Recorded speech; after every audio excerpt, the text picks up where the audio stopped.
What up? What up? Happy Monday. Yet here we are for the fifth consecutive week, trying to soak up another damn Bears loss. It's the recap lunch hour with me, Ryan McGuffey, here on Facebook and YouTube. And man, oh man, right? Like it went from here we go, the Bears 24-10 entering the fourth quarter. Same old, same old. Caleb looked good. And then out of nowhere, with under 2 minutes left, they're down 11. Boom, boom, boom, boom, down the field. Touchdown. The onside kick, the only successful onside kick all season in the NFL. I thought there was absolutely no shot. You have to not that the team didn't know, not that the Vikings didn't know there was going to be an onside kick, but you have to declare it. It's going to be an onside kick now beforehand in the new kickoff rules. And then the Bears and then Caleb throws a damn dime to DJ Moore to get the Bears in field goal range. And Cairo Santos delivers on the 48-yard game-tying field goal. Pablo, happy Thanksgiving, man. Thankful this year for this. Look at Pablo. We got to get you out, man. We got to get you around us. Thankful this year for this channel and all your stellar content. Hope you have a great holiday with your family. From your lips to God's ears, my friend. Appreciate you as well, Pablo. You're a friend of the program. You're on every day. Love program. I use the word program all the time. Cap, our cleaning ladies here. Cap is in the background cleaning up this place. Randall, good afternoon. Always good to have you. Eli, friend of the program. I know, Randall, you're still in mourning. Adrian, what is stopping Trace Armstrong having outside influence on the upcoming Bears hire? The Bears need to get this appointment right badly. Fans might have to boycott, protest outside Hallis. I understand the connection with Trace Armstrong being the agent to everyone that seems to have a job at the Bears. That should not come into play. I won't say it won't, though. I won't say it won't. Eli, that's right. It's dinner. It's never recap lunch hour with Eli. Not from where he's watching from. It's always dinner hour. So, happy dinner hour, Eli. However, we do celebrate Thanksgiving because we're originally from America. Definitely going to have some Thanksgiving content this week. Randall, the defense looked like Swiss cheese. Yeah, here you go. You get an opportunity where Caleb in the offense, and I want to put those stats up again for Caleb. I mean, dude, you guys, the all-time – some of the throws he made yesterday were as good as you're going to see from a quarterback in the league. The throw on the run down the sideline to DeAndre Swift looked like something he did in college, but that throw was right on the numbers. Just a ridiculous throw. And, we're going to see more of that as we get down there. But, yeah, to your point, Randall, the defense did look like Swiss cheese.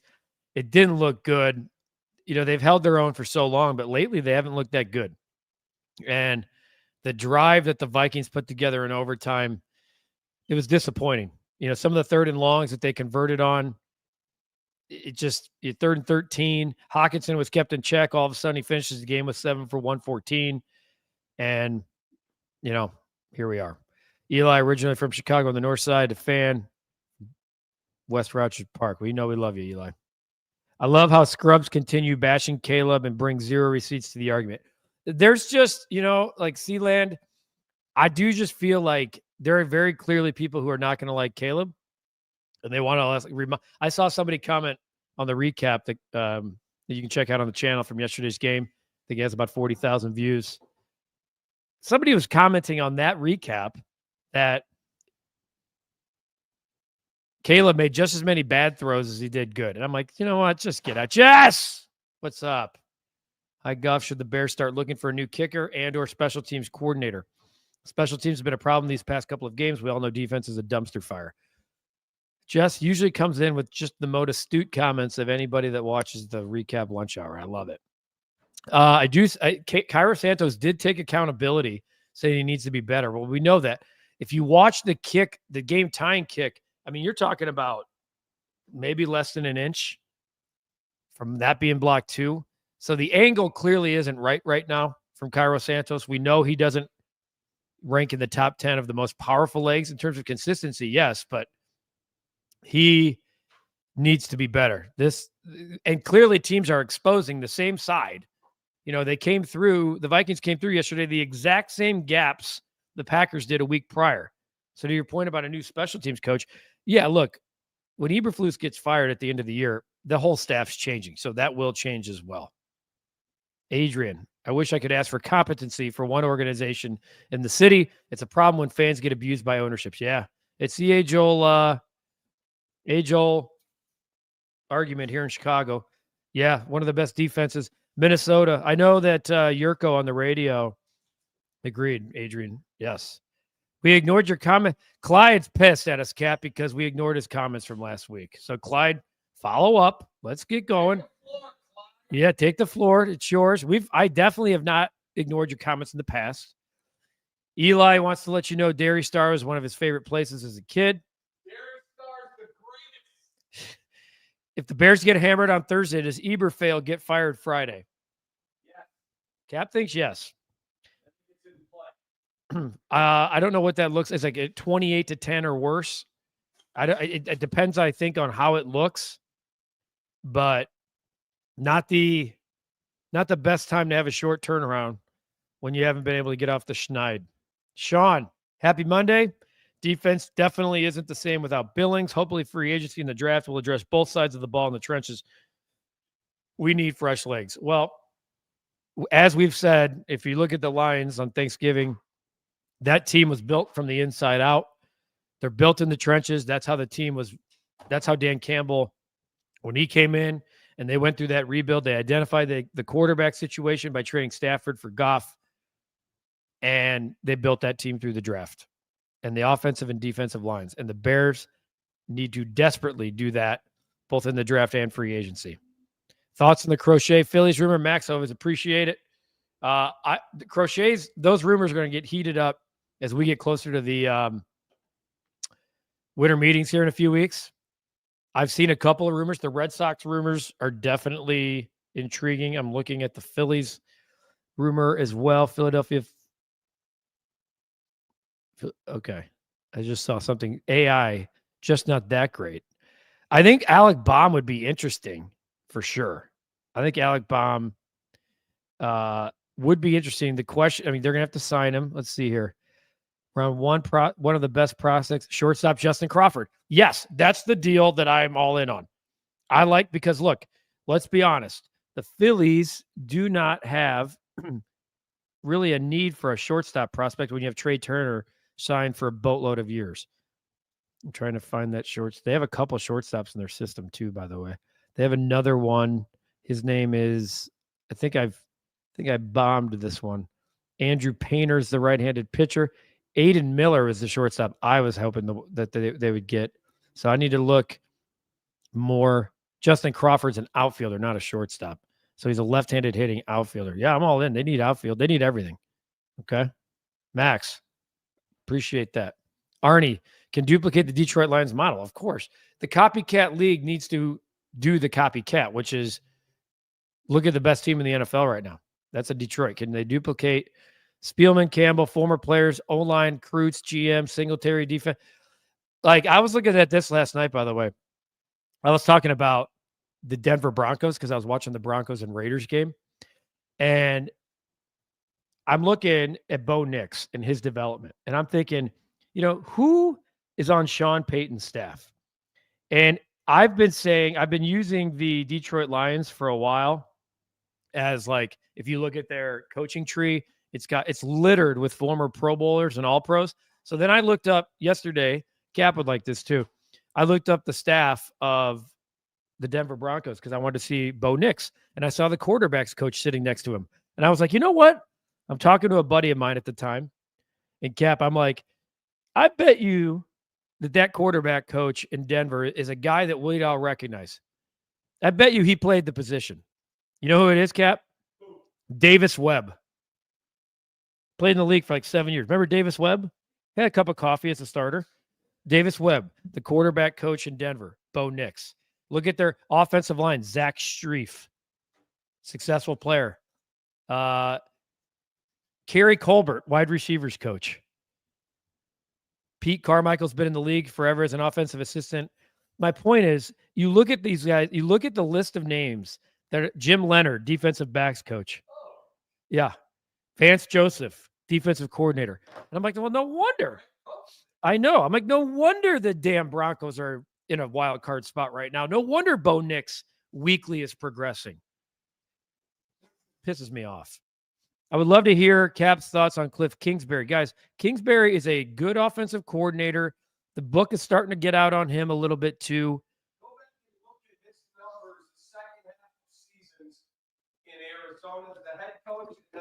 Yeah. Most importantly, didn't run the room. He wasn't a great CEO.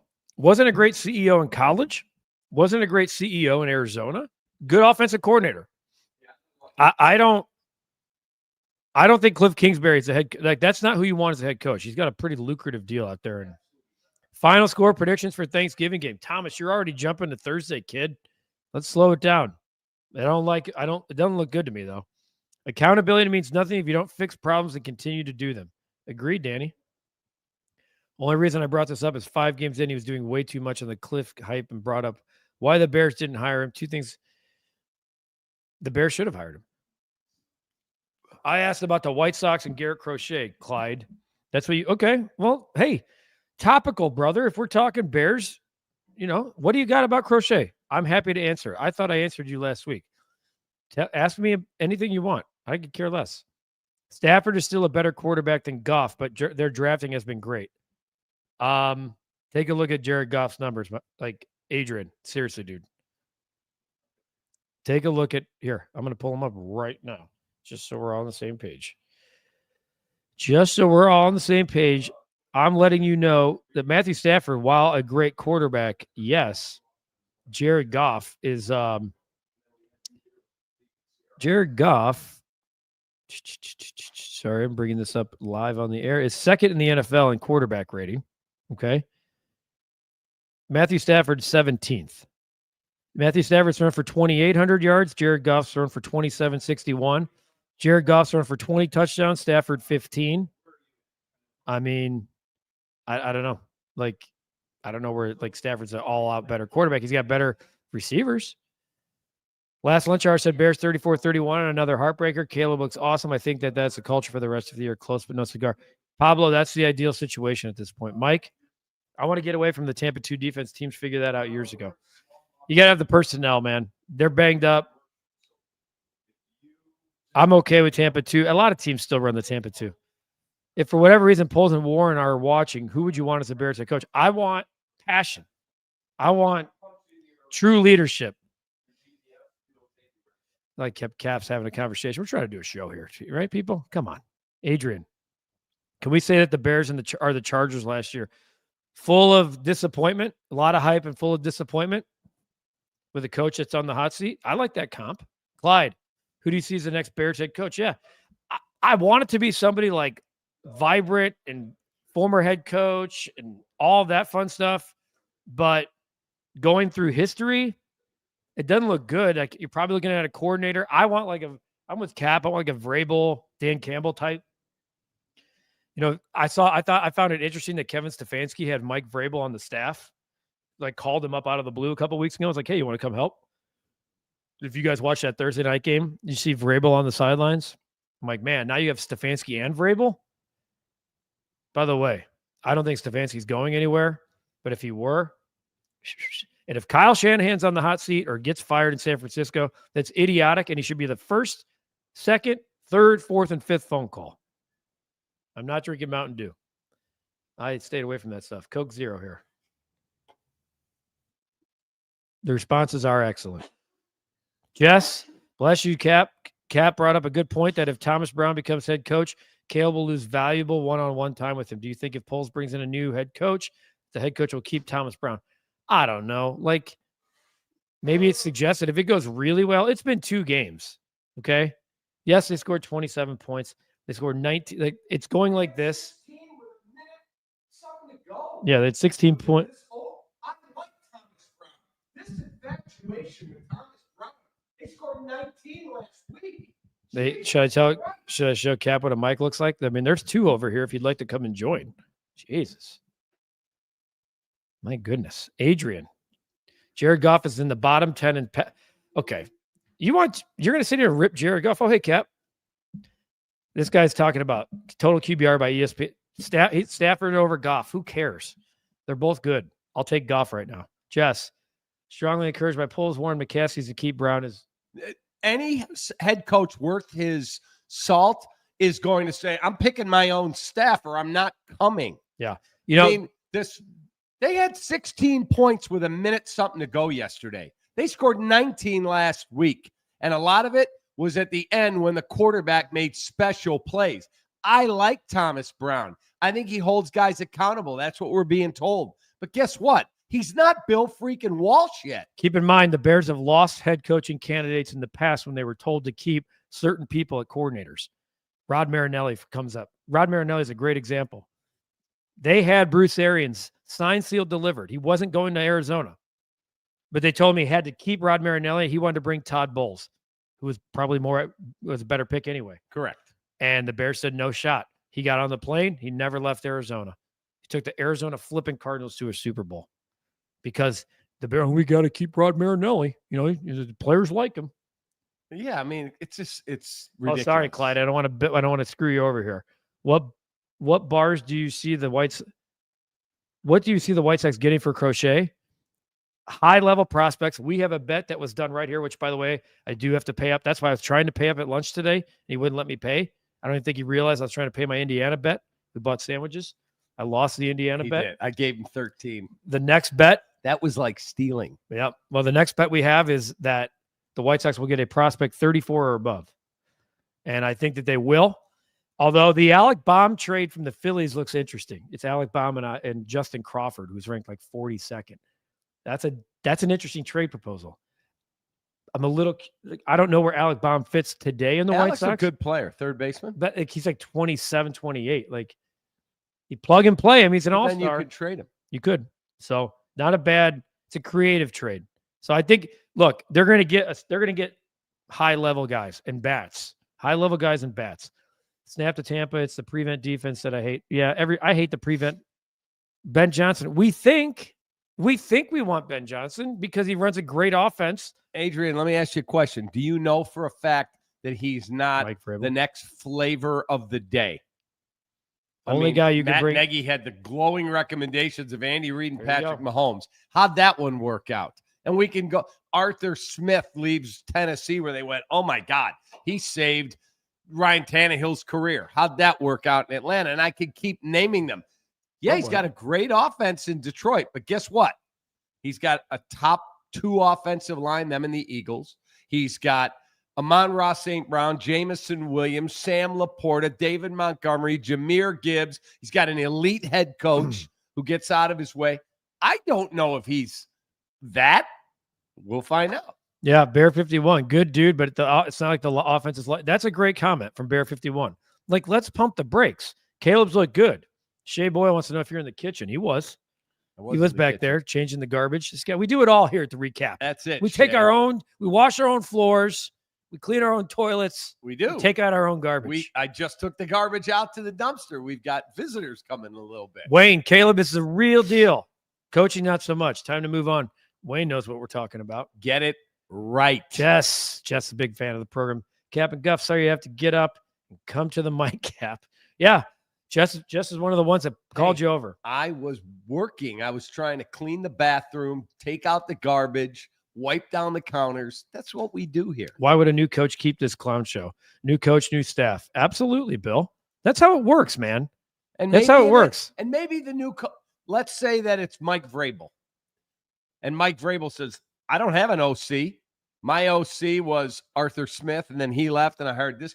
Guess what? I'll talk to Thomas Brown. Maybe. Check out Wayne. He's got a Chasing Greatness hoodie. Hey, Cap, I have a Chasing Greatness hoodie from you, but have not been able to wear it up here in Wisconsin. Why not? Wear that damn Caleb thing. Is chasing greatness. That's true. Here, read that comment. I have to plug in our computer. We finally got Keenan the ball in the situations he was signed for. He's always been efficient on third downs. We need more quick slants in the offense. Look, Sean, he was really good yesterday, Keenan Allen. Really good. But we cannot have sideline inefficiency when we going for it on fourth down? Caleb wants to go for it. Well, we got the kicking team on the field. Get them off the field. And now Caleb's trying to wave them off while Thomas Brown's talking in his ear. And the next thing you know, guess what? The play clock's running down. We get the wrong playoff, and it's incomplete. See you later. Thanks for coming. I mean, come on. That falls at the feet of the freaking head coach. You got to have more sideline discipline. Yep. Chef Paul's been listening to you since you had hair. That's a long time, Chef Paul, because I cut it all off in 2009. To the play call again? Well, no. Yeah, I mean, you're right, Eli. Cap nailed the Thomas Brown as head coach point exactly right. Got to wait and see. This comment brought to you by our partners at Chicagoland and Northwest Indiana. We got to get Pablo in house, man. Pablo, you're pretty good, man. Relentless says Bears will score 21. Okay. Okay, Relentless credit repair. And the Lions will score 41. I mean, who 21? That's not getting it. It's 2024. D-Man thinks the Lions hang 60. 60? I don't see it. Shay wants to know where King Poles is hiding. Maybe in his kitchen. I don't know. I'm a big Ryan Poles fan, but he's not going to come out of. He talked to Jeff Joniak on the pregame on ESPN 1000. Very good stuff, but he's not doing a press conference. All right, a couple more here. I was just talking to friends yesterday about Nagy. He would be a top contender on paper for head coach. Amazing. He's right. Keep in mind, remember how bad the Matt Nagy era was? He was 34-30 as Bears head coach. He went to the playoffs twice in his 4 years. He went 12-4, 8-8, 8-8. Oh my God, we'd kill for 8-8 now. And then he went 6-11. See you later. Thanks for coming. 34-30. You know, we chase these guys out of town. Now, look, he had some warts. Mm-hmm. He will be a head coaching candidate because of where he's at. Rightfully so. I think Matt Nagy deserves a second round. I really do. Mm-hmm. It just won't be here, as we all know. Correct. Why is Eric Washington not calling defensive plays? Flus, that's his deal. What's up, Bill Copless? Very simply, fire Flus. Billy Copless. Yeah. Oh, one of my all-time favorites. Wayne, no way Flus stays. We have fire Flus again. Copless is chiming in on YouTube and Facebook. You got to love that commitment. Copless taught you a lot over at NBC Sports Chicago, previously known as CSN. Clyde wants to know where's like Poles, who usually shows his face, is now kind of being more like Pace. Now, Poles does his interview each week on ESPN 1000 with Jeff Joniak. That's not something. Let me just tell you this. If this was baseball and we called Jed Hoyer in the midst of a bad season, he'd be right on 100%. And he will be in this studio coming up here in a couple weeks, but he would absolutely 1,000% meet the media before the game. Yep. They don't do that in the NFL. Why? Nope. I don't know. Sean, I don't disagree with you. Caleb's the type of dude who'd go for it on every fourth down and has the talent to get it done, but coaches aren't in line with him. We've seen it each week. You know, Cap just referenced the play on fourth. That was ridiculous. Absolutely ridiculous. Yeah. We got to have a better operation. Will you stop with this buzzword operation shit? Yeah, and it's execution. Execution, right? And yeah. I think I got to finish cleaning, right? Bill wasn't sure how to get it out. Well, now you got both of your comments on there, pal. There you go, all right, Bill Copless. We're getting ready to wrap things up here. Jess wants, given the state of the Niners, you think the Bears might be able to get one last win for the season? I'll do like this. Coach, who's at the end of the day, when you have two teams that are a coin flip. Yeah, everyone thinks they're going to win the Seattle game. How's that looking right now? I was all over that game. All over that game. All right, wrapping things up here. Sean P. Coach Brown is coaching for a job, and Coach Flus is coaching not to get fired. That's usually not a good measure. That is not a good formula. Not a good formula. When will White Sox GM Chris Getz going to see Ryan McGuffey on a podcast? Okay. You want me to, Clyde? I can work on that. I'll get Chris Getz to see if he can come in here. I'm working on a few guys, current and former GMs.